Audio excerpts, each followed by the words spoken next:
Hello and welcome back to another edition of the Jacob and Jacob podcast. I'm your host, Jacob Roba. I'm joined by my co-host, Jacob Hare, and today we're very fortunate to be joined by the voice of the Sixers, Marc Zumoff. Marc, thank you for being here. We really appreciate you taking the time. Yeah, thank My you. pleasure, gentlemen. Whatever you guys need.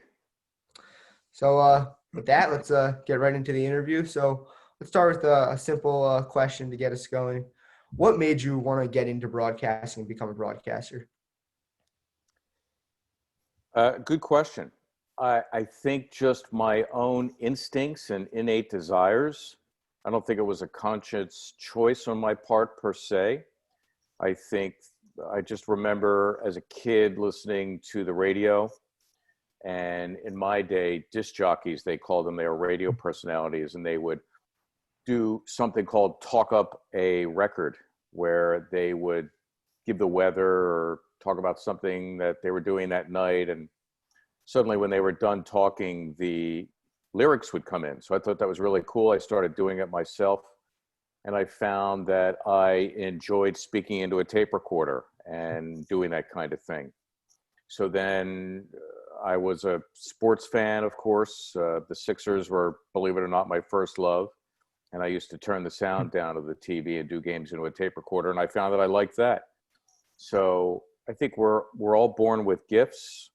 And the question is, are you perceptive enough and willing to discover that gift and figure out what you think that you were meant to do in life, and then do what you can to try to make the best of having that gift? Because let me tell you something, whether it's an attorney or an architect or a doctor or, you know, a building contractor, I got homes going up all around me here. None of that stuff I'd be very good at. What tips would you give an aspiring broadcaster? Certainly to try to recognize what it is that you're good at from the standpoint of, are you a talent? Do you enjoy writing? Do you enjoy producing? You know that you love sports. The question is, where do you fit in that regard? And if it's not on the field or on the court or on the ice, then what is it that you think you'd be really good at? So in the case of sports media and sports media professionals, what I often tell aspiring professionals is to go to school and do as much as you can, whether it's performing, writing, producing, the technical end, that sort of thing, and see what it is that really turns you on or that you're good at. But by all means, acquire as many different skills as possible, because the age of specialty in our business has narrowed considerably. So the days where you just do play-by-play, or you're just a news anchor, or you're just a TV cameraman are long gone. The technology and the needs of the industry are such that you need to be equipped with a lot of tools on your tool belt in order to be an accomplished professional, at least I think. If you weren't to be a basketball announcer, what other sport would you pick? I really like doing hockey. I filled in for the late Gene Hart and Doc Emmerich when they were doing Flyers hockey. I found I really enjoyed it. I do believe that with 24 hours notice, if you're a good broadcaster, you could prepare to do just about anything. So I've had the opportunity to do horse jumping, and I did a bicycle race once. So the only sport I've never really done, I've done football and I've done soccer. The only real major sport I've never done is baseball, believe it or not. I've never announced one pitch. But if I had to do it again, or someone said to me, well, you have to pick a sport, it's not basketball, I think maybe baseball would be kind of cool. I think that would be fun. I would just have to reverse things, because I'm used to being off in the summer, and now I'd have to work. So this summer, actually, that you were on when the Sixers went to the NBA bubble, what was it like broadcasting from the Wells Fargo Center while the Sixers were playing in the Orlando bubble? I was really happy just to be doing games, because to that point, I was just sitting home doing odd things for NBC Sports Philadelphia, and clearly wasn't engaged with doing play-by-play for games because there weren't any. So just to be back at work announcing games was excellent. I think my company did a really good job setting things up so that the viewer could barely tell at home that we weren't there, number one. And number two, to keep us safe and socially distanced. So at Wells Fargo Center, for the uninitiated, the hockey press box are literally way up. You're even with the banners that hang from the ceiling. And each of those press boxes is about the size of your bedroom. And we utilized that space. We put up 2 big monitors. There were lights already in there. It was already wired for sound. And each of those booths is separated by a big, thick piece of plexiglass. So my color analyst, Ala Abdinabi, was in the next booth. And we were able to eyeball each other, but we couldn't have personal contact, obviously. And it took some adjustment, 1 or 2 games, to realize that your call has to be a little bit different because you can only see what the camera shows you. Mm-hmm. So because of that, you have to restrict yourself to what you can see off the monitor. But other than that, I think the fans seemed to be happy. Yeah. And probably the only thing they weren't happy about was the fact that the team was unceremoniously eliminated in the first round of the playoffs. Yeah, and that sort of leads into our next question. So after they were dealt a first-round exit this season, they let go of head coach Brett Brown and hired Doc Rivers. What do you make of this move, and do you think this was the best hire they could have made? I think in this instance, it was a case of opportunity and needing to react quickly. Before he was let go by the Clippers, he wasn't a candidate, obviously, because he was still under contract.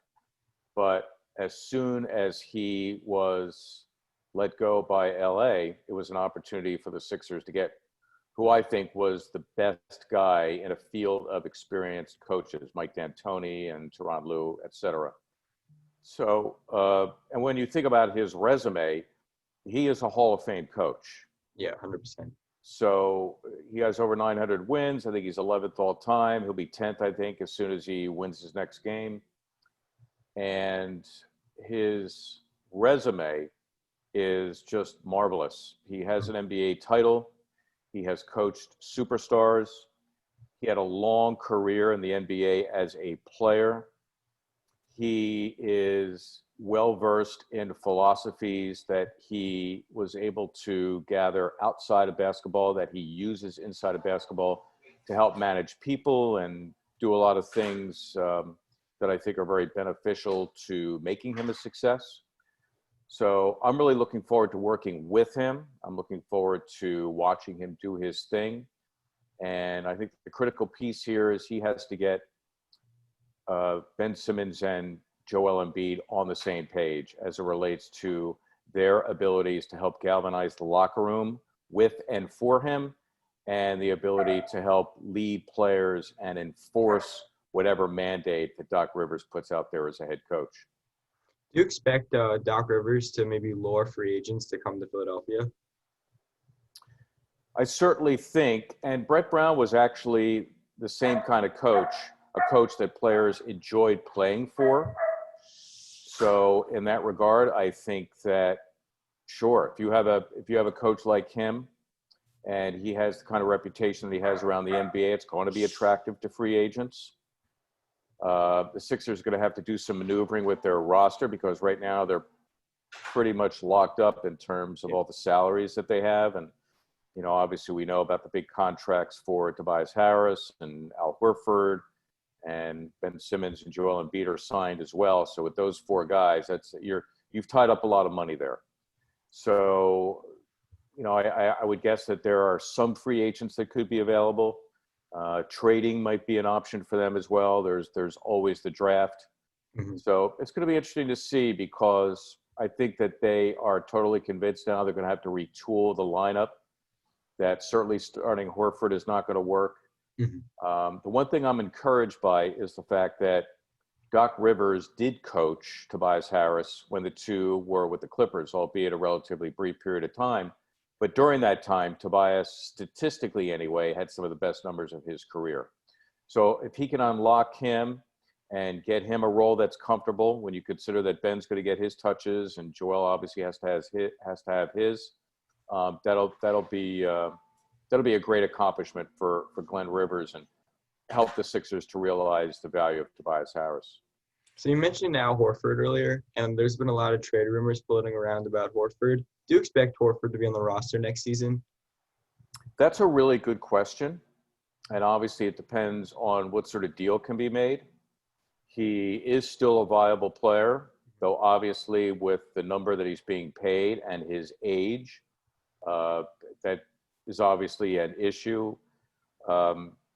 Frequently now in the NBA, you have to get multiple teams involved in order to make all of that stuff work.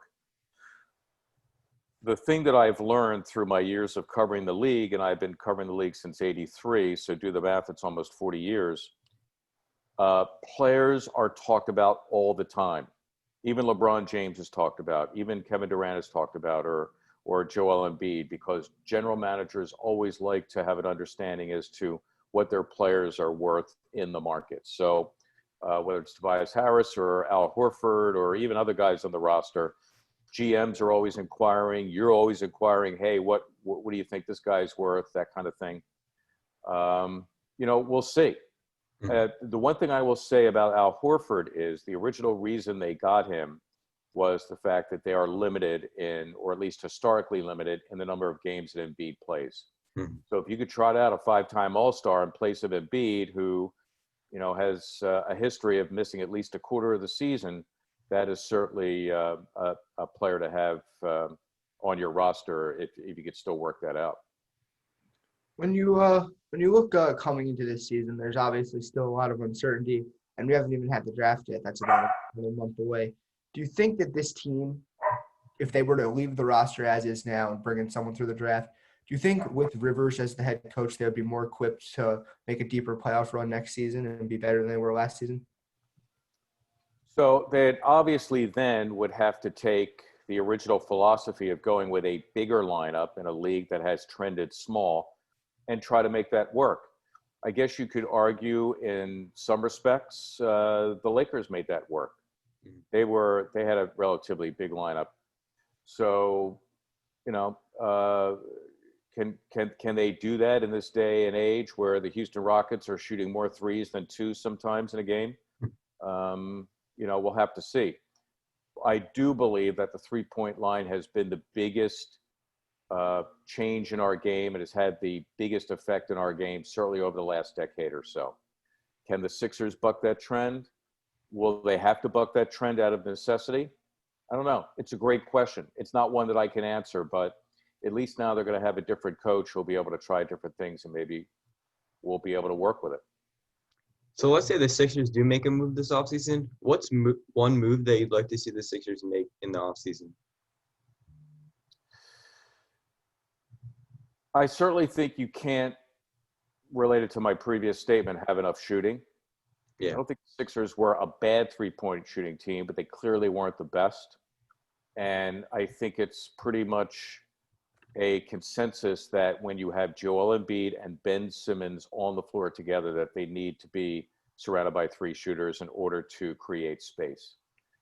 I think a lot of what I would like to see from any change that might happen, aside from personnel, of course, which is obvious, is a mentality change.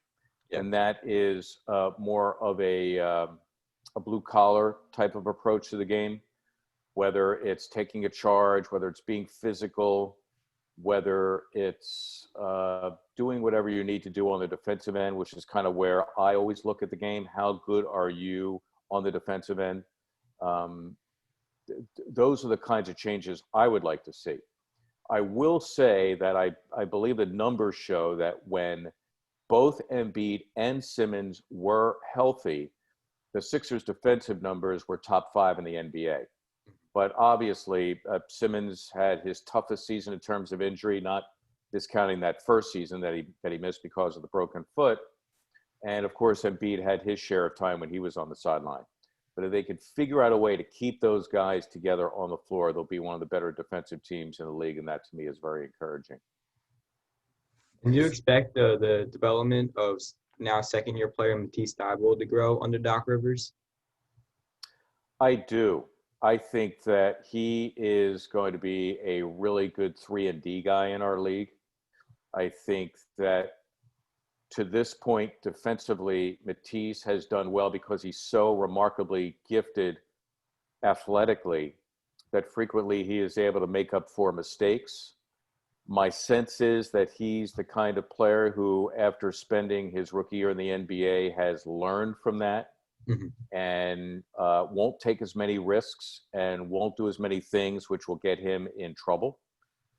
And then, of course, there's his ability to shoot from the outside, and he certainly showed flashes.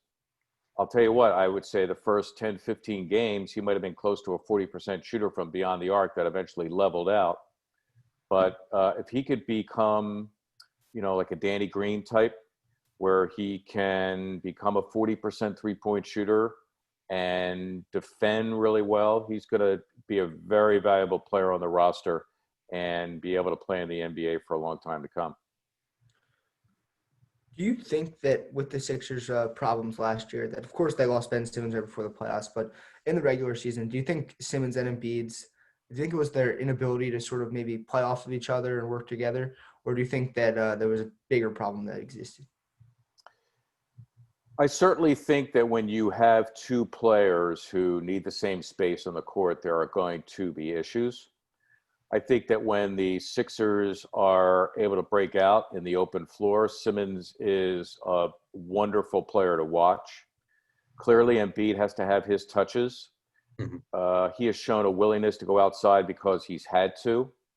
But I think a lot of fans and probably the coaches would prefer him to be more on the block. If he was going to be outside, I'd rather see him, say, popping 15 to 17 feet away. And probably not making as many moves to the hoop to limit his turnovers, which can be an issue. And of course, Ben has to start to shoot a little bit to at least provide some token show to the defense that you at least have to give half a thought to the fact that he is shooting a jump shot. What I'd like to see is Ben Simmons become at least as good as, say, Giannis Antetokounmpo from the outside, where he obviously is so gifted athletically, his ability to, as a big man, handle the ball to create or get inside for himself. But we all know that in the NBA, you at least have to show that you're willing 2-3 times a game to shoot from 15 to 17 or try 1 or 2 threes. So I think if you can make those tweaks as it relates to Embiid and Simmons, I think that their ability to coexist on the court will show itself as opposed to some of the clunkiness we've seen in the past. Well, I guess I have to ask this on behalf of all Sixers fans. Do you believe this is the season Ben Simmons gets a consistent jump shot? He has certainly shown in some of the videos that we've seen over the last, 2 off seasons that he seemed to be hitting shots and seemed to have a willingness. There is a different voice in the room now in Doc Rivers, so maybe that will have an effect. I've really, to this point, heard the same message from Doc that I heard from Brett Brown, which was, by and large, they're not worried about his ability to shoot the jump shot. I know that there was that one post-game quote where after Ben had finally hit a 3, Brett Brown was telling him that he wanted him to at least try 1 3 per game. And I'm not sure he tried any threes after that. And that was a fairly substantial period of time. So, I'm hoping that's the case. I think a lot of it is up to Ben. It's not like the coaches haven't asked him, and it's not like he hasn't practiced it, and it's not like he hasn't had coaches who have helped him work on fundamentals and technique and whatever. So I can only hope, like other Sixer observers and fans, that he'll try the jump shot a little bit more consistently. Do I know for a fact that he will? I have no idea. So before we wrap up our interview, we just want to say thank you one more time. And we have one last question for you. Stepping away from basketball, looking forward to the Eagles game tonight. What's your score prediction for tonight's game? Well, I'll tell you what, I haven't really thought about it. I am at a total loss to provide any sort of analysis whatsoever. I simply observe the NFL as a fan, so I could start to, spout the usual stuff that the Eagles need to protect Carson Wentz, which they haven't been able to because of their patchwork offensive line. I'd certainly like to see the linebackers make more plays. I think for the Eagles, you're seeing an opportunity where they have struggled and the rest of the division has struggled. And this is an opportunity for them to win a game where I would presume, and I haven't looked at the line, I presume that they're favored. I mean, aren't the Giants without a win and they're playing on the road and the Eagles are playing at home? So for whatever that matters anymore with 8,000 people in the stands. So I'll be wearing my green sweatshirt. I'll be watching and hoping that they win. Other than that, sorry, guys, I'm not your guy to provide Eagles analysis. I apologize. All good, all good. Well, just thank you again for coming on. We really appreciate it. Thank you so much. Guys, you did an awesome job, and I wish you all the best going forward. Take care. Thank you as well.